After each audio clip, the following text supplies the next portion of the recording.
together for our volunteer.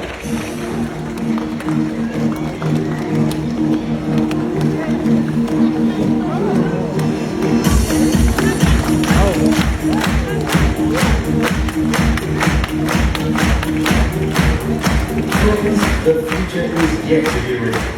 The choices we make now can be a catalyst for change. The affinity we have with the ocean and its inhabitants grows ever stronger. And with that affinity comes a responsibility for generations to come.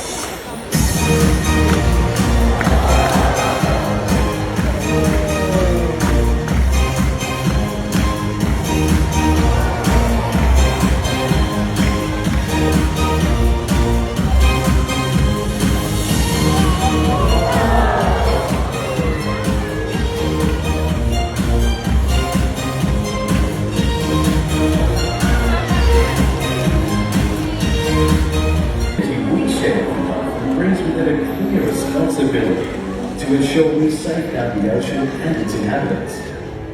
We need to make a promise to put the needs of the planet first. Right now, we